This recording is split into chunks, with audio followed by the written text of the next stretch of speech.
Everyone has imagined at least once what it would be like to have another version of themselves doing everything in their place, working, studying, exercising, and even making money while they just relax. Sang-woon had thought about that many times too. In fact, he almost had that kind of life, and even though he still has not achieved exactly what he wanted, he has not given up on the idea. Instead, he started working harder than anyone else to achieve an extremely peaceful life in the future. It might sound ridiculous for someone to work so hard just to live quietly later, but deep down, everyone does that. For him, killing monsters is just part of the path, and he is not alone in this, because the ability he awakened is cloning. It all started when he was thinking about how he needed to work, study, eat, and deal with a bunch of things at the same time. In the end, he just wanted to play, travel, hang out with friends, and maybe even date. One day he truly wondered why people could only do one thing at a time. He always thought it would be amazing to have two bodies. While some people on the street were arguing about awakened abilities, Sang-woon, a high school student from Supernormal National University, just wanted to go home as soon as possible. He really wished he had two bodies. But at that moment he was only there to listen to the speech of the rank A hunter Park Won-tae, who introduced himself as the person in charge of the 10th National Awakened program. This program existed because people exposed to mana eventually awaken sooner or later, so the government decided to force this process inside safe portals to prevent accidents. Won-tae explained that everyone hoped the awakening would happen safely, and announced the immediate start with Group 1. After waiting for quite a while, it was finally Sang-woon's turn. He was number 7 in Group 37. His identification was completed, so he handed over all electronic devices and entered the portal full of fear. Inside, he was officially identified as user Jong Sang-woon, with authentication and registration completed. After crossing the portal and feeling a slight headache, he appeared inside a bunker. He realized he was not the only one feeling unwell from the trip. Some people were nauseous, while others had already started awakening their abilities. A girl summoned a fire phoenix, and as soon as she used her power, several guild scouts appeared offering cards that caught Sang-woon's attention, and he thought joining a guild must be interesting. Soon after, a staff member approached him asking how he was doing and whether he had already confirmed his abilities. Sang-woon opened his status window, and the first thing he noticed was that his attributes were terrible. All of them were below 1, with broken numbers. However, he had a skill called cloning. He could summon an identical replica of himself, and the number of summons would increase as he leveled up. At the moment, he could only summon one clone for up to 1 hour, with a cooldown of 24 hours. He also had a permanent enhancement that increased the clone's mirroring rate, currently at 50%. He wondered if that was useful for anything beyond everyday tasks. The staff member commented that unless someone was already very talented, most people started with similar stats. There was no reason to be discouraged. When Sang-woon mentioned that his ability was cloning, the man showed surprise. He said he had heard of a phantom clone technique in the past, but it was useless because the ghosts could not interact with the physical plane. Sang-woon thought that in his case, the clone was not a ghost. The staff member said that in any case, it was better than awakening nothing, and that if he demonstrated the ability to guilds, he might receive some offers. Meanwhile, another awakened individual drew attention by manifesting stone armor, attracting even more scouts. That made Sang-woon feel a bit pressured. He preferred to leave and asked where the exit inspection was. He went through a screening capsule, where a doctor confirmed that he was indeed an awakened with a cloning technique, and that there was a 73% chance of him having one or more additional abilities in the future. The confirmation was completed, and he received an official awakened certificate, sent directly to his bracelet. Later on the bus ride home while analyzing the bracelet, Sang-woon commented to himself that everything had been faster than he expected. He still did not know how it would be to use the ability in practice. When he arrived home, he found his various online game accounts open, farming automatically. When he checked the main one, he saw that he had not obtained the item he wanted. He thought the game was becoming less popular and that the market value was dropping. Maybe it would be better to look for another game and create a new macro to make money. He needed to pay rent, school tuition, and other bills, and that was driving his mind crazy. He would probably have to start handing out resumes. Then suddenly, he remembered the cloning technique. He decided that at least once he would test the ability. Sang-woon focused, felt mana spreading through his body like smoke, and in front of him appeared an identical clone, completely naked. At that moment he confirmed that it was really a clone, and was so surprised that he asked if he could touch it. The clone answered yes, calling him master, which made everything even stranger. When he touched it, he realized it was not an illusion or a ghost. It was a real physical body. Without wasting time, he dressed the clone and began testing. He discovered that the clone could hear his thoughts and obey mental orders without him needing to say anything. He told the clone to do 1,000 squats. After a while, the clone became exhausted, and Sang-woon concluded that its stamina was the same as his, meaning that if someone completely sedentary, in the middle of the test, his phone rang and distracted him, making him forget that the clone was still exercising on its own. It was a friend asking what ability he had gotten. The friend said he had awakened 2 abilities, and asked if Sang-woon had ended up with a bad one. He replied that technically yes. The friend joked that he might have gotten a lazy ability, one that would let him lie down all day, and said he needed to be more active. Sang-woon just thought his friend was way too annoying. Suddenly a system window appeared, informing him that his stamina had increased by 0.001. Meanwhile, on the other side of the world, the jumper George Lucas, holder of the Flash ability, an S-class ranker from America, and leader of the Illuminati group, the first person to complete the Odin Tower dungeon, was in his main building worried about another matter. His secretary commented that, according to the latest data, for every 300 million people, about 80% were awakening. George asked how long it would take to reach 100%. She replied that, based on the current pace of the Awaken program, maybe 5 years. He reflected that 5 years was not that long. A few days later, Sang-woon was running in the park. Some men who always passed by commented that the kid showed up every day running in a jacket, as if he wanted to die from the heat. When an elderly woman approached to offer water, he simply thanked her from a distance and kept running. At home, when he weighed himself, he saw he was at 78 kilos. He realized that even eating more than before, he had lost around 20 kilos just that month. He barely trained personally, but his body kept getting more defined every day. He also seemed taller. Messages of attribute increases kept appearing, showing gains in stamina, reflex, and agility. He concluded that it was really true that the ability someone received matched their personality. Over time, he organized what he had learned about the clones. First, the clone's pain and exhaustion did not affect him directly. Second, if the clone exceeded its limit and got damaged, it would simply disappear. Third, whenever the original body changed, the clone immediately copied the new appearance. Fourth, he could give mental orders even from far away. And fifth, a clone could not use cloning. If it could, it would be possible to create infinite clones, which was clearly impossible. Curious, Sang-woon searched the Awakened wiki about stats. He discovered that level 1 was the maximum limit of a non-awakened person. There were normal and special stats, but most people only had part of the normal ones. Regeneration, resistance, vitality, and mentality were examples of special stats, and almost no one knew how to unlock them. Normally, with basic training, it was very hard to increase even 0.001 per day, but he could, because the clone trained without rest and always pushed the body to the limit. That was why his attributes were rising so fast. If he trained together with the clone, he could reach dozens of points over time. Excited, he saw a gym flyer and looked at his computer screen, deciding that he would be the head and the clones would be his limbs. However, when he checked the bills he had to pay, he realized he had nothing left. He was spending too much on food. He needed to get a part-time job. He started searching online for something simple to apply for. At first, he would have to do it personally, because the clone could not perform complex tasks that he himself had never done before. That was when he found a job opening at the Wukong Logistics Center for sorting and unloading packages. The shift was from 7 at night to 4 in the morning, from Monday to Saturday. He thought it was perfect. He called immediately, said he saw the ad on the website, and that he could start right away. The person on the other end of the line asked if he could start that very same day. Sang-woon replied yes, that he was available. They told him to show up at the logistics center at 6:30 in the evening. After hanging up, he wondered if the place was that desperate for workers. Later, he went to the logistics center accompanied by the clone, which was somewhat disguised. He thought about saying they were twin brothers, but figured it might cause problems. He gave some mental instructions to the clone, and noticed that the building was much bigger than he had imagined. A man showed up asking if he was Sang-woon and what he was doing there. He asked if the man was Mr. Deokchil. They confirmed each other's identities, and Sang-woon explained that he had come with a friend to work. Deokchil commented that he almost did not recognize him because he had lost a lot of weight. Then he pointed toward the office, so they could stop there first. Sang-woon thanked him, but he was visibly nervous. When Deokchil left, he mentally asked the clone if everything was okay. The clone replied that it was Meish. He took a deep breath and thought that now he was an awakened, so he needed to act with more confidence. He planned to finish the shift quickly and go back home to eat some instant noodles. But reality turned out very different. A few hours later, he was completely exhausted. He had been arrogant to underestimate the job. The packages seemed endless. Meanwhile, the other workers carried on as if it were nothing unusual. Sang-woon even wondered if those guys had some kind of special ability, but he realized they did not. It was just habit and endurance built over time. Deokchil himself worked calmly. Meanwhile, Sang-woon's clone was doing better than everyone else. He started to think that maybe he did not even need to be there, since the clone could handle everything on its own. During the break, he was completely worn out. Deokchil approached and said he needed to drink something, also offering him some food. Sang-woon thanked him. Deokchil handed a can to the clone and asked his name. The clone gave a fake name. Then Deokchil commented that it seemed like Sang-woon was a university student, and that it must be his first time doing heavy labor like that. He confirmed that it was indeed very tiring. Deokchil said that even so, the two of them had courage, because most beginners others quit quickly. Sang-woon thought that if it were not for his nearly empty bank account, he would have run away too. The conversation continued, and Deokchil asked which university he attended. Sang-woon replied that he studied at Dongbuk, and that it was nothing special. Deokchil said he did not need to be modest, because he would be happy if his own daughter could get into a university like that. Sang-woon commented that he was not such a good student, and that he got in through some special admissions. Deokchil then asked if he would be interested in another part-time job. Instead of wearing himself out there, he could tutor his daughter. Sang-woon was surprised. Him, a tutor. But when he remembered the bills and his negative balance, he started to seriously consider it. He asked if he would have to teach all subjects. Deokchil admitted, a bit embarrassed, that his daughter was not very good at studying. The payment would be 50,000 per session, 2 hours, once a week. Sang-woon quickly calculated and realized that for the time invested, it was a good deal. He accepted. Deokchil said he would talk to his daughter after the shift and send a message with the details. Alone, Sang-woon hoped it would work out. Soon after, he received another system notification informing him that his stamina and physical resistance had increased because of the heavy work. He had gotten a job, actually two, and was still improving his stats. When he went to grab the food he had received, he realized that the clone had already eaten everything. The clone had simply stuffed everything into its mouth and swallowed it in one go. Sang-woon was outraged when he realized there was nothing left for him. The next morning, he was completely wrecked. He decided that from then on, he would use the clone to take over part-time jobs whenever possible. Clone number 1 kept training and working hard, but he ordered it to return home. He thought about making it disappear to summon it again, but the clothes would be left on the floor, so he decided to wait. He ate first, and shortly after, the clone returned. Sang-woon ordered it to take a shower and change clothes. With the clone already cleaned up, he decided to test something else. He took a needle and pricked the clone's finger. A drop of blood came out, but the clone did not react. Sang-woon asked if it hurt, and apologized mentally. He was doing that because he wanted to find out if he could unlock the regeneration stat. The path to unlocking the regeneration stat was still uncertain. One of the theories said that a person needed to injure their own body, let the wound heal naturally without any external help, and repeat the process countless times until the attribute awakened. Sang-woon thought that maybe he would start to see some sign if he did that for a month, but it was frightening to cause a serious injury on purpose. So for now, he decided to stick with small pricks on the clone's finger. After that, he gave new mental orders. The clone should eat instant noodles whenever it felt hungry, train a lot, and when it went to work, take his phone to answer any calls. Later, Sang-woon was on his way to the gym when he ran into an acquaintance, Yahello. His friend was shocked by how much weight he had lost. Sang-woon replied that he had been training over the past few days. Yahello said he needed to start working out too, and asked if all of that was already muscle. He wanted to know the name of the gym. Sang-woon mentioned one called Steel Body. Yahello said he had heard of it, that the facilities were nice, and decided to go with him. When they arrived, the receptionist was having lunch and apologized for the delay. He introduced the Steel Body gym and explained that they had a promotion of 3 months for 160,000. Sang-woon thought it was reasonable and asked if he could get guidance on proper form with the machines. The trainer said it was not difficult and started helping him. Since it was his first time, he had some difficulty, but nothing unusual. The trainer commented that he had good posture on the incline bench press. What really caught everyone's attention was Gyeongdo, who started lifting heavy weights while shouting like a wild boar. He let the plates slam and was completely pumped up. The trainer said it looked like he had been training for a long time. Gyeongdo replied that it was his first time. The trainer then asked if his strength had increased after awakening and what his strength stat was. He answered that it was around 2.1. The trainer praised him, saying it was excellent and that his vitality must also be high. Sang-woon concluded that his friend had awakened a significant strength attribute. If someone with a 2.1 stat was already like that, he did not even want to imagine the level of elite hunters. There was a reason everyone only talked about hunters. In the middle of the workout, Sang-woon received a call from Deokchil, asking if he was doing well. The topic was the tutoring for his wife and daughter. Deokchil asked if he had time at that moment to stop by their place. Sang-woon replied yes sir, he could go later to the apartment. Meanwhile, he noticed that Gyeongdo had not signed up. His friend said it was better not to train there to avoid causing envy. Sang-woon mentally thought that was a lie, and that he just did not want to train in a place without women. Either way, he thought it was better like that, because he would not have acquaintances at the gym, and could send the clone to train in his place. As he approached Deokchil's apartment, he heard an argument from inside. The daughter was complaining that her father had decided everything on his own, and that the tutor was already on the way. Deokchil replied that he needed to go to work, and that if she did not like it, she could say it in person. The moment the door opened, the girl came face to face with Sang-woon. She was completely confused. Right after that, Deokchil apologized for almost bumping into him, and his wife appeared asking if he was really Sang-woon, because he had lost so much weight that she almost did not recognize him. He replied that he had been training a lot, and asked if that was Miss Haeon. She immediately blushed. Sang-woon introduced himself formally, and said he would be her tutor starting that day. He mentioned that he had heard she wanted to get into the same university as him. The parents watched their daughter's reaction. Haeon seemed embarrassed, probably because he had heard the argument. Sang-woon asked what year she was in, and requested to see her grades. When he reviewed the report, he realized it was not as bad as he had imagined, but she was always right on the edge of failing. She became even more embarrassed while her parents watched. At that moment, Deokchil quietly grabbed grabbed his jacket and said he needed to go to work, thanking him before leaving. His wife called him a traitor for leaving her alone in that situation. Noticing that Haeon was discouraged, Sang-woon said it was okay. He himself had not been an exemplary student and still managed to get into university. He said that if she did her best, everything would work out. They decided to start classes from that day on, twice a week. After the first session, Sang-woon thought there was still a long way to go. She had clear difficulties, but she also seemed genuinely interested in improving. That was what mattered in the end. When Sang-woon got home, he was alone, because clone number 1 had gone to work the night shift. For now, he had given the clone a phone to answer calls, but he started thinking that if in the future he had several active clones, giving a device to each one would be complicated and expensive. Later, he logged into Hunter Web to search for abilities similar to his and try to better understand how he could evolve. He found a highly recommended article for summoning users. It talked about familiar abilities and the sharing of senses with pets or summoned creatures. According to the text, the senses could be completely shared between the user and the creature, including vision. It was considered extremely useful for sending a summon alone and gaining experience without needing to move. The problem was the price. The familiar ability cost 100 million. Right below it, there was a telepathic ability scroll that allowed the user to send thoughts directly to a specific person within range. The price was even more absurd. 400 million. Sang-woon stared at those numbers and thought that if he had that kind of money, he would buy a house instead of an ability. It would take forever to gather that amount. He concluded that high-level hunters must really make a lot of money. His balance barely reached 33,000. Discouraged, he simply threw himself onto the bed. He started to wonder if he should try to become a real hunter. He saw several news stories about millionaire hunters buying houses and luxury cars. His ability was too good to be limited to manual labor at a logistics center. He decided that he needed to at least try. He put on his jacket and chose to give the hunter life a chance. At that moment, he received a system notification informing him that the vitality attribute had been unlocked. While heading to the association, he recalled the online classes he had watched about the history of the world. In the year 2000, portals began appearing simultaneously across the planet, releasing monsters. The event became known as the Great Disaster, and more than half of the world population died. It seemed like humanity would be wiped out. However, at the same time, superhumans with special abilities began to appear. With these awakened individuals on the front lines, humanity managed to resist and win the initial war. Now, in 2023, the people who hunted the remaining monsters were called hunters. He was watching a basic video lesson on how to become a hunter while walking. If he passed the exam, he would receive a nationally recognized license, allowing him to kill monsters legally. He took off his earphones when he arrived at the Hunter Association. He felt that after unlocking vitality, his body seemed lighter and more resilient. When he entered, he was impressed. There were melee weapon shops, firearm shops, equipment, and people everywhere. It looked like a gigantic mall focused entirely on hunters. An attendant announced that the test taking place on basement level 1 would end in 20 minutes. Sang-woon felt his nerves rising, but still headed there. When he entered the room, he saw a large group of people gathered, some staring at the door and others laughing quietly. The atmosphere was intimidating. Shortly after, the exam inspector introduced himself as Han Myung-won, a C-class hunter responsible for the licensing test. He explained that the exam would be divided into 3 parts: a written test, a practical test, and an aptitude test. Anyone caught cheating would be immediately disqualified and would not be allowed to retake the exam that year. In addition, the association never forgot cheaters. The atmosphere became heavy instantly. Even Sang-woon felt the pressure increase. Manhwa then announced that the test would begin right away. Later, Kang Junmo from the JM agency was genuinely worried about the situation of his agency and the results that kept getting worse. As he walked toward the location of the rookie test, he thought that money simply was not coming in, but expenses kept appearing from all sides. He muttered to himself that it was almost time for the test to end, and tried to cheer himself up with the possibility of recruiting someone promising. When the test finally ended, Sang-woon received an F-class approval. He wondered what that actually meant, because everyone said it was easy, and in his mind it felt something like getting a driver's license. The questions on the written test were simple. It was enough to memorize some basic information. They gave some time to practice the shooting test, and the target was very close, so there was not much difficulty. As for the aptitude test, it felt more like a morality test than anything else. During the evaluation, Myung-won asked if he had ever thought about shooting a person. Sang-woon replied that of course not, and right after that the evaluator ended the conversation and called the next candidate. That made him think that the job of a hunter, in the end, was about risking one's own life and using weapons, almost as if the government wanted them to do exactly that. Even so, he decided not to think too much about it. When he left the building, several agents were outside handing out business cards to those who had just passed. By coincidence, he ended up picking the card from JM agency. The man who approached introduced himself as Kang Junmo and explained that whenever he needed to buy any items or look for a monster to hunt, he could contact him. Sang-woon thanked him, and at that moment realized that his cloning skill had reached level 2. Excited about it, he ran off, leaving Junmo behind and saying he would get in touch another time. Junmo just asked him not to forget. Back home,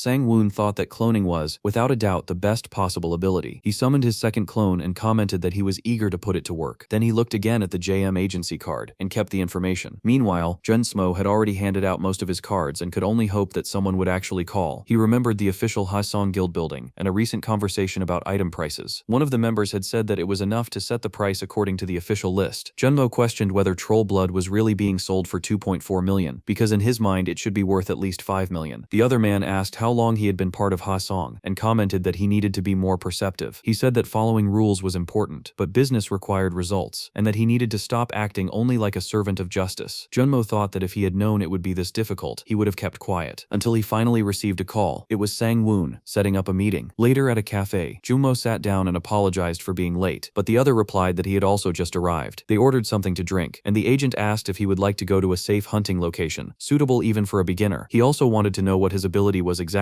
Sang-woon replied that it was cloning. Junmo remembered that he had heard about it before, and associated it with something like creating illusions. He thought that a beginner without strong physical ability might not be very useful. While he was thinking about it, Sang-woon drank an entire hot coffee in one go, as if it were nothing. The agent then handed over the contract for him to read, and began explaining the options. The first recommended location was the slime hunting ground. They were not aggressive or very dangerous creatures, but when they died they released a poisonous gas, so it was mandatory to wear masks and protective suits, which were not very practical to put on. Sang-woon replied that this would not be a problem. The second location was the horned rabbit area. It was possible to hunt there for a long time, but since they were difficult to catch, it was not possible to get many at once. Even so, there was a safety barrier, and it was considered one of the safest places for beginners. There were also even lower class monsters, such as giant rats, but those two were the only locations Junmo could truly guarantee as safe. Sang-woon said he found it interesting, and also liked the sale rate offered in the contract. He stated that he wanted to continue with the agreement. Junmu, a little confused, asked if he meant that he liked both locations, and explained that he would need to choose only one. Sang-woon replied that he did not need to choose. At that moment, the hand of one of his clones appeared and stamped the contract, making it clear that when he said he liked both places, it meant he would hunt in both at the same time. Seeing that, Junmu immediately remembered the hunter with a cloning ability he had interviewed in the past. When that hunter showed that he really knew how to use the ability, he created several clones at once. All of them drew their swords and advanced toward the main body, but nothing happened. The hunter himself explained that those were only illusions. They could even touch things, but they did not deal real damage. Even so, it was a perfect ability to attract the attention of monsters and serve as a distraction. Junmo said that he had already seen enough at that time. In the present, Junmo remembered that cloning ability as something purely illusory, but now the situation was different. He stared at the clone that had checked the contract, and even drunk coffee. That did not look like a simple illusion. He began to wonder what exactly was happening, and even questioned whether they were twins. Sang-woon replied that it was reasonable to think that, but explained that the man sitting there was in fact his clone. He said that people might confuse his ability with someone else's, but that clone was real, made of flesh and blood. There was even another one, who at that moment was at the gym. Surprised, Junmo asked if they could build muscle. Sang-woon confirmed that they could, and explained that if the clone became stronger, he would also become stronger. The agent was impressed, and realized that this was not a common ability for a simple F-rank hunter. There was great potential there. Returning to the topic of hunting grounds, Sang-woon asked if there would be any problem if the same person entered different places at the same time. Junmo explained that it could be complicated because of the entry records, but said he could talk to the association to adjust that. However, it would be necessary to scan the identification bracelet and perform a demonstration of the ability for verification. Sang-woon agreed, only mentioning that he would not be able to use the ability until the following night. Junmo then suggested that they meet at the Hunter Center 2 days later. When he was about to talk about the contract, Sang-woon reminded him that he had already stamped it. The two stood up, shook hands, and officially confirmed their cooperation. 2 days later, at the Hunter Association, Junmo arrived early and commented that he had also come quickly because of their case, since he did not want to make them wait. They went straight to the reception, where an attendant asked if he was requesting dual access to the hunting ground. Sang-woon explained that yes, his ability was cloning, but that he only had one identification bracelet. The attendant replied that he understood and mentioned that he was the first, since Jumper, to request that kind of permission. That Jumper was known for teleporting from portal to portal, something completely out of the ordinary. Sang-woon realized that this kind of request was indeed very unusual. After some time, the permission request was already in progress. He would need to go through the civil service office, the equipment room, and then process the documents to carry out the authorization test in the ability demonstration room. He thought it was too much paperwork. Junmo said he would take care of the documents for him, and asked him to go straight to the demonstration room while he handled the rest. When it was time to demonstrate the ability, when Sang-woon summoned his clone, it appeared completely naked. Both he and the doctor who was evaluating him felt embarrassed by the situation. Later in the equipment room, the engineer prepared a second identification bracelet and informed them that the request had been completed. Now the clones could enter the hunting grounds by scanning their own fingerprints. Considering the character characteristics of the cloning ability, simultaneous entries and exits would be possible, and wherever the original entered, the clones could also enter. The engineer commented that as far as he knew, it was something unprecedented and extremely interesting. Sang-woon noticed that the engineer was acting a bit too strangely around the clone, so he decided to leave. He went to Jinmo to inform him that the authorization was complete and that all preparations were ready. Jinmo confirmed and asked if he was already heading to the hunting ground. Sang-woon replied that he was, since his schedule was free that day. The agent then asked why he was hiding the clone with a mask. He explained that many people were interested in him, and that was true. One of the people watching him was the master of the Hisung Guild, Shin Hisung, who noticed that it had been Jinmo who brought the boy. He came down from where he was and called out to the agent, commenting that it had been a while since they had met in a place like that, and saying he did not know he was still working as a hunter agent. Sang-woon immediately recognized who he was, since Shin Hisung was extremely famous. Jinmo, visibly nervous, gave a respectful greeting to the guildmaster. Shin Hisung commented that he and Jinmo were old friends, and asked who the young man beside him was. Jinmo replied that he was a hunter associated with his company. Hisung repeated the word hunter with a certain disdain, and asked if he was perhaps F rank, saying that it must be difficult for someone like Jinmo, who had once supervised C and D rank hunters, to now be taking care of a simple F rank. He said he could not believe he had fallen that far. Jinmo was clearly irritated, but Sang-woon placed a hand on his shoulder to calm him down. Hisung then asked if that 4-rank hunter had anything to say. Sang-woon replied calmly that it was nothing special. He simply felt honored to meet the #1 guildmaster in the country. Hisung commented that at least he seemed to have some sense. Without stopping, Sang-woon continued, saying that it was not just that the guild also ranked first in dungeon monopoly, in restricting hunting grounds, and in payment rates. Hisung was surprised by the praise and said that the boy had courage. Suddenly, he appeared behind Sang-woon and asked if his ability was as good as his courage. Before the situation could get worse, an employee approached, informing him that he was being called. Hisung said that he was lucky and asked what his name was. Sang-woon replied that he could find out on his own. Hisung found it amusing, called him interesting, and said goodbye, mentioning Junmo before leaving. Later, inside the car, Junmo thanked Sang-woon for what he had done. Sang-woon said he could not just stand by and watch that happen. Junmo asked if he knew about his relationship with the Hisung Guild. Sang-woon replied that he was not stupid and that he had researched the agency. During his research, he found rumors about Kang Junmo saying that he had been dismissed from the Hisung Guild. Junmo was surprised to learn that this was on the internet and understood why his agency had been avoided. Sang-woon commented that there were people saying to never join the agency because they could become a target of the Hisung Guild. When Junmo asked why, even so, he had chosen JM Agency, Sang-woon replied that it was because of the payment rate and because he believed he could trust him if something too difficult came up in that industry. Junmo thanked him for his trust. Meanwhile, Clone 02 was at the gym training until he bled, doing squats until he was close to passing out. A woman asked the instructor why he did not warn him that it was dangerous. The instructor said he had already tried, but the young man would not listen. Suddenly, the clone received a message from the original, drank a large glass of water and left immediately. The woman commented that he had stopped for now, and the instructor sighed in relief. Later at the slime field, Sang-woon smashed the monsters with a hammer and used a vacuum device to suck up the remains, placing everything into a barrel of slime liquid. When he exited the portal, Junmo was waiting for him. Sang-woon complained that the gas mask was irritating, as if he were breathing through several layers on his face. Junmo explained that even though it was a safe field, few hunters went there because of that discomfort. Sang-woon said he would not do that for long. Junmo commented that he could hunt until the container filled up and then replace it with another, but admitted that enduring 6 hours there was difficult for anyone. With better equipment, it might be easier. Sang-woon said he would not stay there even 2 hours, but suggested that number 2 could handle it. He tossed the mask to the clone and wished him good luck, saying that he would go to the horned rabbit field. With number 1 it would be easy. Only then did he realize that he had not yet picked up number 1 from the gym. He went back with Junmo's car to get him. On the way, Junmo asked if he really called the clones by numbers. Sang-woon replied that since they were all identical, giving them creative names would only cause confusion. He mentioned that he had heard that weapons were usually used to hunt horned rabbits, and asked if he would not need equipment. Junmo explained that the agency had its own equipment, and that it was also possible to rent on site, but recommended that in the future he should have his own set. Since rented equipment could only be used in that specific field, it was easier to control. After some time traveling, they arrived at Jayanshan Field. It was a huge place, much more developed than the slime field. Jayanshan explained that it was the famous location where an invasion had once occurred. He said that portals were disconnected from the outside world, and that normally hunts took place after hunters entered them. However, in some cases monsters managed to cross the portal, destroy the surroundings, and turn the place into a true battlefield. That was called a monster invasion. Junmo explained that 5 years earlier, when the monster invasion happened there, most of the high-class creatures had been defeated. What remained were mostly F-class and E-class monsters, which ended ended up turning the place into a highly praised hunting ground among beginner hunters. They entered that enormous complex, which seemed to have multiple different hunting fields, full of players moving around, equipment rental shops, and organized areas for each type of activity. Sang-woon rented a rifle, night vision goggles, a shooting range slot, earplugs, and ammunition. The armorer did the calculations and said the total came to 700,000. He swiped the card, complaining that it was too much money. Jumbo explained that most of the cost came from the ammunition, but that everything could be worth it if he managed to hunt the rabbit successfully, since the value of one rabbit was equivalent to a bucket of slime. Their designated location was Building F, 3rd floor. When they arrived, the environment was noisy, with several people shooting at rabbits as if it were a duck hunt. Jumbo pointed to seat number 4 and said that was his spot, asking if he was confident in his aim. Sang-woon replied confidently, saying he had only missed 3 shots during the hunter test. Jumbo questioned whether he had really missed that many with the target so close. He then apologized mentally to the rabbits and promised they would not escape his aim. He carefully took aim, found a target, and began the hunt. 3 hours later, already late at night, he had not managed to catch a single one. He could not understand what was happening, because his aim was good, but the rabbits simply ran away at the exact moment he pulled the trigger. Even the agent nearby had already left. In the end, he did not even recover the money he had spent on bullets. Faced with failure, he told number 1 to stay there, continue hunting the horned rabbits with the rifle, and also use the harpoon. Whenever he succeeded, he should send a message. If the ammunition ran out, he should also report it. He decided to return home. Later, lying in bed, he noticed that his mana was increasing. Number 2 was doing well in the slime field, and his attributes were steadily growing, although nothing impressive. Remembering the leader of the High Sung Guild, he realized he still had a long way to go before becoming truly strong. The attempt with the rabbits had been a complete disaster. He only hoped that number 1 would achieve at least some results. While he slept, number 1 sent several messages. The next day, Jinmo received a call from the manager of the slime hunting field, asking him to come immediately. They said that Sang-woon had been hunting for more than 24 hours straight, and that it was madness. Jinmo replied that he was on his way. When the original Sang-woon woke up, he saw that number 1 was out of ammunition, and was surprised by the number of messages sent. When Jinmo arrived at the slime field, he found barrel after barrel filled with slime liquid. Sang-woon had hunted all of that in just one day. The clone's body was already collapsing, coughing up blood, but even so it continued working, leaving the staff worried. Jinmo thought there was no time to question it. After all, it was just a clone. He called Sang-woon and gave him the news that all storage containers had been filled in a single day. He said he was about to call the supervisor and asked number 2 to stop hunting. Sang-woon was satisfied and asked if they could also send cleaners to Jinshan because the monster carcasses were blocking the passage. Meanwhile, in the Jianshan complex, there was a huge pile of dead horned rabbits. People commented that it was insane, that they could not even count how many there were. Some recorded videos, took photos, and the topic was already starting to go viral. Many wondered if that hunter had done everything alone. Number 1 remained silent, covered in blood. A guild agent approached and offered a business card, but was completely ignored, which made him irritated. Other agents appeared saying it was useless to try, because he did not respond to anyone. Without anyone noticing, the original Sang-woon appeared, placed more ammunition in the clone's hands, and told him to keep hunting. He told him to hold on, because Jinmo would arrive soon to deal with the carcasses. He praised number 1's work, saying he had done an excellent job. The clone became shy from the praise, reloaded the weapon, and went back to hunting, while the crowd watched as if it were a spectacle, many already recording every movement. Later, during his work as a tutor, Sang-woon reflected that he had greatly underestimated his own clones. At the moment, they were receiving 50% of his attributes. Thinking in simple terms, that meant each one could do half of what he was capable of. But in practice, their ability to act like machines focused solely on completing the mission was completely different from what he could do alone. While he was lost in these thoughts, Haeyeon caught his attention and asked what he was thinking about so much. He replied that he had just realized that she had done much better than last time. Haeyeon said she had always believed she could do more if she truly tried, but asked again what he had been thinking about. He commented that he had gone to a hunting field and that the result had been better than he expected. She was surprised and asked if he was a hunter, because she had no idea. Right after that, she asked if he knew who that hunter was, who was going viral everywhere. They were calling him the god of marksmanship, the Hawkeyes of Jianshan. Sang-woon was confused for a moment, trying to understand what she was talking about, and Haeyeon asked if he really did not know. According to her, everyone was saying that the guy had killed more than 200 horned rabbits and did not respond to anyone. When people asked his name, he simply said that he was the Hawkeyes of Jianshan. Sang-woon felt a little nervous hearing that. Haeyeon said she thought it was amazing because her dream was to become a hunter. He asked if she was awakened as well. She said yes, that she had a license, but she was afraid of going to hunting grounds. Then she asked if she got a good score on the next test, he could take her to a safe hunting area at least once. He said it was not that difficult, but if she managed to get a good score, she should focus on university, not hunting grounds. Even so, he said he would take her, because he knew some safe places. Haeyeon asked him to promise with a pinky swear, and he did. Then he explained to himself that he was doing that as a good teacher, just to motivate her to study, nothing more. When the lesson ended, he talked to Haenyeon's mother and said that at first he had been worried, but she was talented and there was no reason for concern. Haenyeon, hidden behind the door, listened to everything. Her mother mother said it was very good to hear those words, even if they were few. He said goodbye, saying he would see them again on Monday. Her mother asked if he wanted to stay a little longer to eat before leaving, but he refused, saying he needed to go somewhere else. After he left, Heian threw herself onto the bed, hugging her teddy bear, and said she had made a promise with him, because he was also a hunter. She said that was why the conversation had been so good. While talking, she summoned a small sphere of light in the palm of her hand. She said that at first she had not liked him much because he was someone her father knew, but he was kind, taught well, and was even a little handsome. Then she went back to focusing on her studies. When Sang-woon arrived in Jianshan, he noticed there were many people gathered to collect the bodies. He explained that he was there because he worked as a tutor and had other commitments. Junmo commented that it was the first time he had needed to call such a large number of collection teams for horned rabbits. The total had been 352 bodies, which was absurd. Junmo asked if he had checked the payment that had been sent. Sang-woon had his phone turned off, but when he checked, he saw he had received 30 million. He asked if the amount was correct. Junmo explained that his abilities were far above rank F, so he decided to pay 83% of the total value. Sang-woon sincerely thanked him. Then a masked man appeared, looking directly at number 1, and asking if that was the bastard's manager. Junmu realized he was pointing at the clone and said yes, asking what he wanted. The hunter replied that his prey had been stolen, that all the horned rabbits he had targeted had been taken down by that guy. He said he needed compensation. Junmo commented that it seemed they had chosen the wrong place that time, and Sang-woon had not even imagined that this kind of situation existed there. That made him think for a moment until he had an idea. While the two spoke quietly, a hunter noticed and asked what they were whispering about, saying that he also had his scruples, but would accept settling it for 10%. Sang-woon just laughed and told him not to worry, because the man they were supposedly waiting for would not show up for a few days. Then he completely ignored the guy and told Junmo they could leave. The hunter, irritated, rushed at number 1, and that was exactly when Sang-woon put his plan into action. Number 1 took a punch to the face, and on purpose went flying, bouncing off the pillars and spitting blood to make the scene even more dramatic. The attacker got confused, saying he had not hit that hard. Meanwhile, the original Sang-woon was already recording everything and commenting that it was an act of violence in a sacred hunting ground, calling the other man malicious. The staff around them began to look at the hunter with disapproval. Sang-woon even added that it would be really bad if that video ended up on the internet, and asked why everyone could not just mind their own business. Under the pressure, the hunter finally gave in and backed off, and the two of them left the place. Later, the two of them were once again at a cafe, since they apparently liked coffee a lot. Jumo explained that the hunter who had started the fight was a member of the Hisun Guild, a huge guild with all kinds of people in it. Sang-woon asked how he could be so sure, and Jumo explained that ever since they entered the hunting ground for collection, that man had not stopped staring at him. To him, it could only be someone from Hisun. They had probably recognized the clone's face. Sang-woon said it must be revenge, and Jumo confirmed that they probably thought the clone was another hunter connected to the JTM agency. He even admitted that, even before, hunters recruited by the agency already suffered that kind of harassment, and that it was shameful to say, but almost none of them lasted long there. Currently, only a few F-class hunters remained in the agency, including Junmo himself, and he could not guarantee that there would not be new acts of sabotage coming from Haesheng. Sang-woon told him not to reconsider anything, because he already knew the risks. Even so, he assured that he would not let those bastards keep threatening him as well. He said he had a plan to become much stronger in a short time. After hearing the explanation, Junmo admitted he would never have thought of something like that, and suggested they meet the next day at 2 in the afternoon at the hunter's market. Sang-woon agreed immediately. The market dealt with all kinds of products, from weapons and armor to various equipment for hunters, and it had always been a very busy place. However, a large department store had entered the business and ended up dominating much of the industry, because it offered practically everything a hunter could want in one place. Later, Sang-woon was in one of those stores trying on a titanium armor that promised protection against any E-class monster. He found the armor stylish, light, and comfortable, and liked it a lot. He also examined a beautiful and very sharp dagger and asked if he could set aside 2 more identical sets. After that, Junmo asked if he also needed skills, since he was interested in something like a familiar ability. Sang-woon said yes, but he was not sure what they would find there. The two then entered a skill shop called Heritage, where they found a familiar ability that allowed the hunter to share senses and vision with their summons or pets. The problem was the price, 129 million just for the skill. Faced with that, Sang-woon asked if it was not time to strengthen the partnership between agent and hunter. Junmo understood immediately and asked if he wanted an advance. Sang-woon confirmed, and the agent said he might be able to lend around 50 million. Sang-woon apologized for the request and thanked him, saying he would pay it back later, and that if everything went as planned, he would make a lot of money soon. Later, he already had all the equipment ready and also had the familiar ability in hand. He held the instruction manual and read that he needed to infuse mana into the skill orb and activate it while maintaining physical contact with it. When he did that and pressed the orb's button, a burst of light completely enveloped him. For a moment it seemed dangerous, but soon the system informed him that he had absorbed the familiar ability. Now he could share senses with a chosen target. The orb simply disappeared in his hand, so it had worked. He called number 1 and number 2, who were already equipped, and said it was time to test it. Before that, he recalled the conversation he had with Junmo, when he asked what he thought about the hunting results. Junmo had said it was excellent, excellent, far above expectations. Sang said that no one would have imagined that result. His clones had half of his stats in energy, dexterity, and reaction time, but even so, one of them had hunted more than 300 rabbits alone. Even in the situation with the man from the Haesung Guild, he had ordered the clone to take the punch and react in an exaggerated way. He could have ordered it to fight back, but chose not to. Junmo concluded that even with lower stats, the clones had an absurd level of body control. Sang confirmed that was exactly it, and that he would use that advantage to the fullest. For the plan to work, they needed two different environments, one field to train long-range skills, and another for close combat. Number 1 and Number 2 enrolled at the same time. The idea was simple: train like madmen until they surpassed their own limits. In the close-range field, a martial artist asked if he already wanted a duel. At the shooting range, another instructor asked if he had used a pistol before, and explained the difference between a pistol and a shotgun. Meanwhile, the staff master explained that it was necessary to strike the opponent's wrist to force them to drop the weapon, a technique known as disarming. Even so, the clones said they were ready. Number 1 picked up the staff, while Number 2 took the pistol. When the training started, Number 1 disarmed his opponent with ease and won the duel. At the same time, Number 2 completely shattered the clay target, launched into the air with a single precise shot. They moved like machines, cold and efficient. Returning to the main plan, Sang explained that this was exactly why he needed the familiar ability. Dilmu asked if it was not just the ability to share vision with a familiar. Sang explained that it was not only vision, it included all senses: smell, touch, hearing, and even bodily sensations. If he used the ability while the clones were fighting or practicing shooting, he could absorb all of it. Later, he did exactly that. He focused all his mana and activated the ability while the clones trained. Suddenly, he was experiencing everything at once. He could feel the distance of combat, the angle of the joints, the balance of the body, the movement of the muscles, the flow of force, the breathing during the shot, the aim, the control of the weapon's recoil. He even felt the pressure of the air passing by the staff when the clone dodged, the smell of gunpowder after the shot, the impact of the recoil on the arm, and even the muscle fatigue. He was not physically moving. It was the clones executing everything, but since they had the same body as him, it was as if he was building muscle memory within himself. His strength and reaction time began to improve, so he decided to test it personally that same day. He first connected to Number 1 and activated the familiar ability. Now he was truly fighting, sharing senses with the clone while facing the master. The man was strong, and the people at the academy became curious to see the trainer fight him directly. When they started, the exchanges with wooden staffs were fast on both sides. The master noticed that Sang lacked experience in his attacks, but realized that his defense was different. He was analyzing and validating each movement. Sang managed to block every strike and moved forward. The master realized that he had copied one of his techniques. The impact was strong. Soon after, Sang dodged another powerful blow and counterattacked. When he found himself cornered, the master ran up the wall, evaded, and disarmed Sang with a precise strike to the wrist. The students commented that the master was no ordinary person either, and the original Sang felt the pain in his own wrist through the connection. The master admitted it had been dangerous and asked if he wanted to continue. Sang mentally checked if Number 1 was fine, and in that same instant, replicated the master's movement exactly, climbing the wall and attacking from above. He wanted another round. The master agreed, and at that moment, Sang switched the connection to Number 2. He transferred the familiar ability to Number 2, and at that moment, at the shooting range, there was a guy bragging loudly because he was destroying every clay disc. His girlfriend praised him, saying he was amazing while laughing proudly. Sang thought he would not say anything, because in reality, it was Number 2 who had destroyed everything. Not that guy. He just kept focused on the shooting lesson. When another disc was launched into the air, he stabilized his upper body, kept his feet firm, rotated only his torso following the target's trajectory, aligned the sights, and shattered the clay disc with precision. He paid attention to every tiny detail, because he needed to absorb everything the clones were capable of doing. At the end of the day, he fully returned to his original body, and admitted that switching the connection between Number 1 and Number 2 was exhausting his body too much. His mana was almost gone, and he felt dizzy, needing to sit down and rest. While catching his breath, he thought about how absurd the clones' movements were. They did not hesitate and did not feel fear. Next time, he wanted to test what would happen if he tried to execute everything on his own, without relying only on the connection. While he was sitting, someone passing by stopped after recognizing him. It was Rion. Sang asked what she was doing there at that hour, and she said she had been studying at the library until shortly before. He teased her, saying that sounded like a lie. But while they were talking, some members of the Haesung Guild were watching from a distance, asking each other if it was really him, the bastard from the video. Going back a bit in time, the hunter who had tried to pick a fight with Song was being scolded by his own boss. He explained that he had only tried to intimidate a little, but ended up being recorded. The boss asked if the incident had really been filmed and irritated, told him to forget about it and never go near that field again. He said that if anything happened, it would have nothing to do with the Haesung Guild, because he was just a street thug, and then hung up on him. The hunter cursed, furious. Shortly after, a big guy approached, asking what had happened, since he had not seen him in a while. He told the whole story, and the big guy said he had already expected it would cause trouble, especially with him being so excited about joining the guild. Even so, they asked if there was any work for him. They said there were some part-time gigs, nothing special. At that moment, he spotted Sang talking to Heian, and said with certainty that it was that kid who had recorded the video. The big guy confirmed it was him, so the two decided to go talk to him. As they approached, Haeyeon asked who those people were. Sang said he did not know, that he had never seen them before, but he recognized the hunter he had made a fool of with the video. Right away, he mentally called number 1 and number 2, then stood up and asked if he could help. The scarred man told him to stop pretending to be innocent, while the big guy told everyone to relax. He said he had heard about a video of his little brother making a mistake out of excitement and asked if that was true. Then he told him to delete the video and assured that they would leave peacefully. Sang almost handed over his phone, asking if they would really let him go if he deleted it. The big guy replied that he was not an idiot, that Sang would not leave unharmed anyway, and that he had been stupid for not deleting the video earlier. Sang then whispered to Haitian to run when he gave the signal. He said there was indeed a difference, because he was going to beat all of them. The men laughed at his confidence and charged at him. Right away, he took a heavy beating, was knocked down, and rolled across the ground. He thought it had not worked as well as in training. Haewon tried to protect him using her power, but he noticed she was trembling. The hunters asked if she was awakened as well, and the big guy mocked that no one needed to be afraid of a high school girl. When the big guy stepped forward, Haeyeon fired a sphere of light that caused a small explosion. It was not enough to knock him down. It only tore his clothes. He tried to strike her, but Sang stepped in front and blocked the attack. He said it was not over yet, and countered with a straight punch. The big guy did not fall. He only stepped back in pain. The others rushed forward again. Sang realized he needed to use what he had learned from number 1. The clone did not focus on the opponent's weapon, but on body movements. He analyzed the first hunter and replicated the strike using the muscle memory he had absorbed. The punch knocked down the first bald man. The second hit Sang cleanly, but he responded with a double strike to the stomach, leaving the opponent out of breath. Even with his face swollen, he remained standing. The big guy commented that he actually knew how to fight. He said he had been hesitant to hit someone who could barely fight back, but now he would fight seriously. Sang himself felt pain in his wrist after the last attack. He had managed to hit the big guy, but the man was too strong. Even so, that blow had already made him stagger. Sang knew he could not be hit again. He rushed at that human bull and landed a few quick strikes. He was afraid, yes, but he used his speed to avoid being caught. He threw a straight punch, followed with a few hooks, trying to keep the pressure. Then the big guy decided to use his ability. He cracked all the bones and muscles in his body as if activating something far more dangerous, and said that Sang was dead now. Sang immediately realized that the next blow would be devastating, and that he had to dodge at all costs. But the bald man grabbed his leg for a second, just enough time for the big guy to land a brutal punch straight to his stomach. The impact threw him against a concrete wall. He spat blood, feeling the air leave his lungs. He tried to control his breathing, but thought that was the end. Just as the final blow was about to come down, Haeyeon saved him by firing a sphere of light at the big guy's back. The other hunters immediately rushed at her. That was when number 1 and number 2 appeared, taking down the remaining attackers with precise movements. Sang stood up with difficulty and drew the big guy's attention, saying that his opponent was right there. The big guy charged at him again. Sang then replicated the movement that number 1 had learned during training. He climbed the concrete wall with agility and, while still in the air, sarcastically thanked the big guy for serving as a practice target. The next kick landed cleanly and finally brought down the leader of those criminals. When the fight ended, all 3 enemies were on the ground. At that moment, he felt the system notifications. His muscle strength, speed, endurance, and dexterity increased. The clone skill rose to level 3. The effort, however, came at a cost. Exhausted, he collapsed unconscious. The clones rushed to him in concern, and Haeyeon also approached. Later, her hand was bandaged because of the excessive use of her ability. When he woke up, Sang asked why she had not run when she had the chance. Haeyeon said she thought he had not really meant it. He thanked her, but said it had been very dangerous. She commented that she was surprised to discover that the famous rookie hunter was actually his clone. She recognized him immediately when he appeared. The eagle eye of Mount Wansang. Sang admitted it, but made it clear that he did not go around telling that to just anyone. She asked if he did not want to be famous. He replied that her mouth needed to be a tomb. He walked her home and asked if her hand was really fine. She said it had been the left one so she could still write. He commented that a student injured like that should maybe reduce her homework, and she replied that he should not remember that. Even so, Sang thanked her again, saying he had only won because she protected him. Haewon said she had also played an important role, and that he could thank her properly by paying for barbecue. He agreed and promised to buy meat for her. She said that settled it. They had a promise. Then they said goodbye. The clones stared at Sang in silence. He told them to get back to work and stop slacking off. They replied that it was already late, and the training fields were closed. Sang then handed a branch to each of them and told them to train in the park anyway. 1 month after the incident, Sang contacted Junmo to say that the plan was working. Now he himself could hit targets with a pistol, and the clone skill had leveled up again, allowing him to summon a third clone. Junmo congratulated him, saying that now he would learn even faster. Sang confirmed, and said his capabilities were much higher. His strength had reached 1.4, agility 1.2, endurance 1.0. Everything had increased a lot. He said Junmo would be surprised when he saw him. Then he asked if it was possible to reserve 3 rank E hunting fields for the next day. Junmo found the number unusual, but said it was possible to arrange. He asked for the time, and Sang said he wanted them for the afternoon of the next day. Everything was set. After ending the call, Sang organized the midnight training. Number 1 would be responsible for upper body training. Number 3 would train lower body. Number 2 would do cardio. They had to return by midnight. He started rushing them, telling them to go quickly. Only then did he notice they were taking their weapons. He told them to leave the weapons behind immediately, calling the 3 of them idiots. Later, the original Sang was at the computer, analyzing some lessons on how to kill monsters, watching tips and studying strategies. He realized that through the clones' training, they had learned very well. Unless the movements were physically impossible, they could copy and recreate almost anything. So he understood that he could study monster characteristics and the ideal ways to hunt them, and he started watching several video lessons and explanatory videos about different creatures. The next morning, the 3 clones returned very tired, but still full of energy, which made Sang realize they could endure a lot. He told them to take a shower and eat afterward. He had already analyzed the creatures they would face, such as giant rats, alien fish, and horned rabbits. Now he needed to check if they could actually hunt on their own. He began to follow each hunting attempt to get used to battles using the familiar ability, but since the mana consumption was very high, he had not been able to endure for long in his previous attempt. In the meantime, he received a message from Junmo saying he would arrive in 10 minutes. Sang told the 3 to finish eating and get ready. They were eating instant noodles straight from the pot. When Sang showed up with the 3 clones, Junmo admitted they looked quite intimidating now, and Sang replied that even he felt a bit uncomfortable with their appearance. He asked if the fields were ready, and Junmo confirmed that he had secured 3 locations close to each other. Sang then asked him to take care of things. Junmo asked if he was not going along, but Sang explained that he would stay behind to practice his familiar ability and that he also needed to acquire his mana breathing technique. Once he was alone, he began doing his part. He inhaled slowly, breathed calmly, relaxed his body and focused on his senses, trying to remember the feeling of using mana. When he had used the familiar ability while summoning the clones, he had felt as if the energy was leaving his body and circulating. He recalled that sensation, focused on it, and finally managed to acquire the meditation skill. With meditation stabilizing his mind, he could relieve some of the mental fatigue, as well as increase the speed of mana growth and its recovery. The effect of mana breathing was also enhanced. Meanwhile, in the fish hunting field, a hunter wondered why that creature was there. He was crawling, missing half of one leg. That was supposed to be a rank F hunting field, where he only intended to hunt some alien fish, but he ended up encountering a massive creature, a giant fish wielding a butcher knife, which was chasing him to finish him off. At that moment, Junmo was taking the last clone to the final hunting field, the sewage treatment station. He explained that it was where the alien fish were found, famous for their extremely strong jaws, and told number 3 to be careful. Then he sent a message to the original Sang, informing him that the clones were already in position. He thought that hunting in 3 places at the same time was an incredible ability, and that, depending on the results of that hunt, the hunter industry might start to get stirred up. Meanwhile, at Sang's house he celebrated thinking he was a genius, but soon realized he had made a mistake, because meditation and mana breathing were 2 different skills. Mana breathing seemed to be much harder to acquire. Even so, he focused again, and this time, used the familiar ability. When he connected to number 1's body, he saw a rat being killed, and was startled, but realized it was just the clone eliminating the creature without any problem. With the guide watching, soon another horde of giant rats appeared, and Sang prepared to learn from it. He remembered the video lesson he had watched about giant rats, where the hunter explained that they were one of the most annoying rank F monsters, and that the ideal approach was to form a group to face them. If there was no choice but to fight alone, it was possible to take advantage of the fact that they charged in a straight line, so maintaining distance and shooting would be effective. That was exactly what number 1 did, firing at the rats. In the video, the hunter had also explained that if the fight turned into close combat, it was important to know that their skulls were quite hard, so the best target was the spine. Number 1 killed another rat using only the knife, but realized that the strength of the giant rats lay in their numbers. The hunter had said that with proper study it was possible to deal with them, since it was just a matter of experience. Then number 1 drew the pistol and began shooting at the rats' spines, showing that his aim was truly very good. Later, already at another hunting spot, the original Sang Woon realized that his clones could only hunt using his techniques. They did not feel fear or surprise. They did not evaluate the level of their opponents. They simply advanced and killed. He decided to experiment with hunting using the familiar skill, and because of that, he began to feel everything along with them. His attributes increased: strength, agility, mana, endurance, and dexterity, while the 3 continued hunting non-stop. That day he was determined to practically drain the rank F fields. Meanwhile, in one of those fields, 2 hunters found the silence strange. One commented that the place was too quiet. They should have already encountered several monsters. Along the way, they ended up coming across several carcasses scattered across the ground. They hurried, ordering everything to be collected and placed into boxes as quickly as possible, trying to take advantage of what was left. In the alien fish hunting field, the situation was very different. A torn-off human arm drew attention, and something moved in the bushes. Suddenly, something was thrown, but it was only a fish head used as bait. The real creature was behind the clone. The next strike tore off number 3's arm, and Sang Woon felt all the pain because of the familiar skill. The connection was cut by the intensity of the pain, but he focused, because it was not the time to panic. He asked Jinmo what the name of the field was, distance, where number 3 was hunting, and received the answer that it was the sewage treatment station. He immediately asked for number 1 and number 2 to be taken there, because something serious had happened during the hunt. Shortly after, the creature killed number 3. When Sang-woon arrived at the station, the connection had already been completely cut, but he still had time to use the skill again. Upon arriving at the field, he showed his identification. Jinmo was already there together with number 1 and number 2. Sang-woon explained that number 3 had disappeared, and that there was a monster different from the common alien fish. It was huge, very powerful. It had a fish head, but arms and legs from another creature. Jinmo recognized the danger and said they needed to alert the authorities and temporarily close the area, because that was the Fishman, a rank D monster. Even a full group of E-class hunters would not be enough to defeat it. Sang-woon agreed that security should be alerted and the entrance restricted, but not at that moment. He wanted to wait for his clones to enter first. Jinmo asked what he intended to do, and Sang-woon explained that he could not simply sit and wait. He asked him to trust him, just as he trusted his own clones. When the two entered the field, Sang activated the familiar skill again. The clones advanced through the forest calmly until they found the Fishman in a clearing, devouring an alien fish. Sang knew that despite having the status of an E-class hunter, his clones only received 53% of that, remaining at most at F-class level. Even so, the monster was injured, and considering the clone's abilities, there was still a chance. The two aimed at the head and fired to kill, but the bullets simply hit the Fishman's skin and had no effect at all. The creature leaped from far away in their direction. Number 1's counterattack with his sword caused only a scratch, and the monster retaliated with a butcher knife, almost killing both of them. Number 1's sword got stuck in a tree, which seemed to make the fight in the middle of the forest harder because of the size of the weapon, but he simply used enough strength to knock the entire tree down. Even so, the shots and attacks continued to be ineffective. The Fishman threw a punch that sent number 2 flying into a tree. Sang began to wonder how he could kill that creature if the attacks did not work. That was when he remembered the 2 shots he had fired earlier. The first had caused no damage at all, but the second had injured it. He realized he needed to aim exactly at the previous wound. He fired at the same spot, and this time the Fishman screamed in pain. Even injured, it continued running toward the clones, but now number 1 and number 2 were ready to focus their shots on the wounded area. The shots finally began to cause real damage, leaving the monster covered in blood. The creature's blood ended up igniting its own sword, and the flaming attack hit number 1 directly, knocking him down as he spat blood. Sang understood that the sword reacted to the monster's own blood, which meant that the more injured it was, the more dangerous it became. Number 1 still tried to trade blows in close combat, but the difference in power was enormous. The creature pierced him with the blade, impaling the clone. Even so, number 1 held the sword embedded in his own body to prevent it from being pulled out, determined to cause as much damage as possible before falling. Even while being brutally torn apart by the Fishman's claws, he kept fighting back, turning his own sacrifice into one last desperate attempt to weaken the monster. They continued exchanging blows for quite some time, already completely exhausted, until the Fishman lowered its guard for a second. At that moment, number 2 appeared to block a fatal attack, and together the two managed to open extremely severe wounds on the rank D creature. The bleeding began to take its toll, the monster's movements became slower, and after a few moments it finally succumbed, falling dead in the forest clearing. Sang thought it was finally over because the clones could no longer even take a step forward and the bullets had run out. For him it was more than enough for that day, but when he breathed in relief and looked again, he realized the creature was no longer there. It had escaped. The tracks led straight toward the portal. Outside the sewage treatment station, one of the soldiers informed the hunters that the entrance was restricted and that no one could enter at that moment. He said the association would send hunters soon, and that more information would be released as soon as they had updates. Dumo realized Sang needed to hurry, but at that moment some soldiers went on alert because the monster was running toward the portal. They opened fire on the creature, but the shots caused no damage at all. Before the Fishman could pierce someone with its flaming blade, number 2 threw a knife directly at the back of the creature's neck, creating an opening. At the same instant, the real Sang advanced and drove his knife into the monster's forehead. After an intense close combat struggle to see who could endure more, he finally managed to bring the creature down for good. Later, the specialized team arrived at the sewage treatment station, and one of the members informed by phone that he would send a detailed report afterward. When the team saw the Fishman's corpse, they were surprised. One of the soldiers explained that there really had been a rank D monster there, but that a hunter inside the portal had managed to kill it. The man from the association questioned why there was a rank D hunter in a rank F field, and the soldier clarified that they were mistaken, because as far as they knew, the one who killed the creature was a rank F hunter. The association representative analyzed the body and noticed that several attacks had been concentrated on the exact same wound, deducing that it had been done to deal damage without the use of special weapons. He even wondered if it was truly possible to hit a moving monster with such precision. Even so, he informed the station employee that they would first check if there were other rank D monsters remaining in the portal. When he stood in front of the portal, he seemed uncertain about what he would find there. For Sang, it would have been much easier to simply say that he alone had killed the monster, instead of trying to explain that whole situation. Later, already far from there, Sang-woon began to realize that he had unlocked several abilities at once. He obtained Dash, which increased his speed for a short period, Projectile, which strengthened his pistol shots, and Regeneration, which was now at 0.4. He also unlocked Power Strike, capable of concentrating all his strength into a single attack. In addition, strength, dexterity, and endurance had also increased after that fight. Sang-woon was impressed by the sudden progress. Number 1 and Number 2 had only survived thanks to regeneration, and Jinmo asked how the clones were doing. Sang-woon explained that they were severely injured, but that there was still a cooldown before he could summon them again. He also commented that if they recovered on their own, it could help increase his regeneration stat even more. The agent stated that it had been incredible. After all, he had taken down a rank D monster. Sang-woon admitted that he felt a bit embarrassed talking about it, because it had been extremely dangerous and he really did not know if he could win. Even so, Jinmo said he was not exaggerating, and that after that he would probably already be able to hunt a rank D monster alone. While they talked, Sang-woon remembered the fishman's short sword and went to the corpse, almost grabbing the weapon directly. Jinmo's agent warned him to let a clone pick it up first, since it could be a cursed item. He asked if he could not use the sword, and the agent explained that cursed items were rare and could be worth a lot of money. Sang-woon thought that was great and decided that the clone would keep the weapon for now. He also asked if the collection team would gather the remaining items, and received confirmation that yes, since a rank D monster could yield high expectations. He then showed a magic crystal he had found, asking if it was some kind of rare item, but Jinmo explained that it was a low-level jewel with almost no value, capable of increasing attributes but full of side effects and impossible to use safely on a normal person. After that, Sang-woon decided to go home to rest, while Jinmo handled the collection. When he arrived, he found the two clones completely destroyed, and admitted to himself that a lot had happened that day. First, he decided to summon Number 3 again, ordering him to equip himself and train while the others rested. Then he analyzed the two items he had brought, the fishman's short sword and the crystal, which was a low-level strength jewel. He could use it to permanently increase his strength by 0.005, but the problem was the side effect, since repeated use could turn him into a monster. Sang-woon thought about it carefully, because a permanent stat increase was extremely valuable. Normally, the clone's injuries did not affect him directly, but he began to imagine what could happen if he ended up turning into a monster along with one of them. He pictured himself approaching Jinmo to talk, and getting shot in the head for looking like a threat. For now, he decided he would not use the crystal. The next item was the sword. Sang-woon opened the box carefully, but did not touch the weapon, remembering Jinmo's agent's warning. He even thought that maybe it would be better not to use it at all, and simply sell it, but decided to test it first. He told Number 2 to pick up the sword. When the clone lifted it, nothing seemed to happen at first, but soon he informed his master that he could hear a voice. The moment Sang-woon activated the familiar skill to share the senses, he was hit by a deafening chorus of voices screaming to kill, asking for blood repeatedly, as if the sword had a will of its own. He felt bothered by the noise, and wondered how Number 2 was not reacting to it, because to him it was unbearably loud. He soon concluded that the clone was not mentally affected in the same way as a normal human, so he decided that for now, Number 2 could use the sword. Shortly after, a new system screen appeared informing him that his regeneration had increased again. He realized that resting was helping the clones recover, and that since two of them had been in critical condition, the effect seemed to be amplified. Even so, he knew he would have to hunt again the next day, but in that state the clones would not be able to fight. Because of that, he said that night the three of them would meditate together. As he began meditating, he thought that the next day he would have to return to college. The following morning, already on campus, he felt like the vacation had passed in the blink of an eye, probably because he had been busy the whole time, improving his stats, and almost never letting the clones truly rest. Now, standing there among ordinary people, he felt almost lonely. When he entered the classroom for the first lesson, he found his friend Gyeongdo, who commented that he did not even know he was enrolled in that class, and that he had chosen the subject because the professor was generous with grades. Sang-woon replied that he did not think he cared that much about it. Gyeongdo asked if he had been exercising regularly, and Sang-woon said yes, that he was consistent. Unlike his friend, some girls in the room started whispering when they realized that it was Sang-woon, commenting that he used to not be fat before, and that they had barely recognized him. Gyeongdo joked that he was popular, and Sang-woon replied that actually no one greeted him because they did not recognize him. He himself began to wonder if he had really changed that much, but Gyeongdo said that even his own parents would have trouble recognizing him. Sang-woon said he was thinking about going home for a while, and his friend said he had almost not recognized him when he saw him on the street the other day, suggesting that they could go out for a drink after class. Sang-woon refused, explaining that he already had plans because he had made a promise. Gyeongdo started teasing him, saying he was a traitor and must have gotten himself a girl. Sang-woon asked him to speak more quietly, saying it was not like that, but his friend commented that everyone had already heard. That was when he realized that practically all his acquaintances were in the same class, which made him feel a bit embarrassed. Meanwhile, at the World Hunter Association, President Michael Harris received information that the Oracle had predicted a disaster. The prediction indicated the creation of a portal and the invasion of hundreds of monsters. Michael Harris asked if the location and date had already been confirmed, confirmed, and the employee explained that what they knew so far was that the highest rank of the monsters could reach A, and that there was a high possibility that the portal would appear in the coming days. The likely location would be South Korea. In Korea, an emergency meeting was called. Two guild leaders ended up meeting in the hallway, and the collision seemed intentional on her part. It was Miho, master of the Yahello Guild, the 6th largest in Korea. She commented that something big was happening. After all, he was there as well. Wontae replied that he could say the same about her. When they arrived at the room, they realized that all the other leaders were already present. Heesung greeted Wontae with irony, while Miho murmured that the old man was arrogant. Heesung provoked him by asking why he was so cold and mentioned the Odin Tower, saying that Team 1 of the Canis Guild had gone there recently, but that no news had been heard for days. He said that he could endure anything except curiosity, and asked how things were going. The leader of Guild Number 2, Kim Ilgon of Taehyung, intervened, saying that this was already disrespectful. Heesung replied that he just wanted to know if the results had been good enough, and mocked that his memory was no longer as good as before. Wontae was clearly irritated by the subject. At that moment, the leader of the Korean Hunters Association, Oh Byung-hun, a small and friendly old man, entered the room and asked if anything had happened while he was away. Wontae simply sat down, visibly irritated, taking a deep breath. Oh Byung-hun noticed the tension but chose not to comment and took his seat at the table. He thanked all the guild masters for attending and explained that the country had received a disaster alert from the World Hunter Association. According to the Oracle, a portal would soon open and a massive group of monsters would invade Korea. Since there was suspicion of a rank A monster, the association requested the cooperation of all the best guilds in the country. When they asked where the portal would appear, Oh Byung-hun replied that they still did not have that information and that it could appear anywhere in Korea. Kim Ilgon questioned whether he was suggesting covering the entire country while they waited, and Oh Byung-hun explained that that was exactly why the meeting was happening, because the only certainty was that the disaster would occur soon. One of the masters complained that they no longer had enough members even for their own demands, let alone to protect the entire country. Another asked whether the hunters who were dispatched would receive extra payment, and Oh Byung-hun was momentarily left without an answer. That was when Wontae presented a proposal. Each guild would prepare a group of hunters ready to be sent immediately in case of emergency, monitoring the regions close to their base. When the disaster actually happened, all guilds would gather at the location and focus their full strength there, without exception. He made it clear that any guild that refused to cooperate would be severely punished, saying this while looking directly at Shin Hee-sung. Oh Byung-hun considered the proposal reasonable and asked if anyone had another idea. Since no one presented an alternative, he suggested they vote. Several hands were raised, including Miho's and even Haesung's. With that, they decided to follow Wontae's proposal, with each guild protecting its own region and maintaining constant cooperation with the others. At the end of the day, Sang-woon was even a bit excited because the class had gone by quickly. As he crossed the campus, he noticed Haejun being approached by a guy who kept insisting that she leave, but at least give him her phone number. She had already said she had a boyfriend, but the guy did not seem to accept it. When Sang-woon approached and asked why she was there, Haejun immediately grabbed his arm and started walking away, saying she had been waiting for her boyfriend. Later, already far from the guy, Sang-woon asked if he had been pressuring her for her number. Haeyeon explained that she had made up the excuse about having a boyfriend to get out of the situation, and that he had shown up at the perfect moment. She also made a point of saying that she did not actually have a boyfriend. He was a bit caught off guard, but ended up asking why she had asked him to buy barbecue that day. Haeyeon explained that it was the school's anniversary, and that was why there had been no classes, and he commented that now he understood why she was not wearing her uniform. She teased him, asking if he had been checking out her casual clothes and if he wanted her number, and he replied that he already had her number, calling her a brat. At that moment, Sang-woon's phone vibrated with a notification informing him that all fees had been deducted and that the payment had been deposited. He had just received 50 million all at once. He immediately thought about the clones and told Haeyeon that she could eat as much meat as she wanted. She asked if he was sure, since she ate a lot, but he told her not to worry about the cost. At the barbecue restaurant, the food was excellent, but Haeyeon commented that the place seemed expensive and asked again if everything was really okay. Sang-woon insisted that she eat without worrying, saying that he was apologizing for the injury to her hand. He even ordered more meat, as if it were for 4 people. While they were eating, however, something unexpected interrupted the calm atmosphere. Several alerts started appearing on their phones, and on the restaurant television, it was an official warning of danger due to a monster invasion through a portal. A disaster alert was issued across the entire country, instructing the population to check evacuation point locations and prepare emergency supplies. The announcement made it clear that it was not a drill. At the same time, Gyeongdo was still complaining about Sang-woon, calling his friend a traitor. One of their classmates commented that just because he had plans did not necessarily mean he was with a girl, but they ended up walking right in front of the barbecue restaurant where he was with Haeyeon, which only made things worse. Before they could argue further, everyone received the same alert notifications on their phones. Gyeongdo warned that something very serious was happening, and quickly the internet began to collapse with comments about the disaster. One of their friends said it was too strange for a disaster of that level because the place seemed far too quiet. At that moment, Sang-woon stepped out of the restaurant and asked what they were doing there. One of the friends held the other back and said they were just walking around the area, trying to act natural while tension took over everyone. The The annoyed one asked who that woman was, and immediately said she was his girlfriend, leaving Haetan completely flustered. Sang-woon explained that it was nothing like that she was just his student, and that he had only paid for a meal for her. After that he introduced everyone properly, and Gyeongdo called Jongseong over. Then they handed all the leftover meat from the outing to Haetan and told her to go home and eat with her parents, because they must be worried. Haejeon still asked if he was sure they were just going to leave like that in the middle of that situation. But Sang-woon said of course, because her parents would be angry if she kept wandering around while a disaster was happening.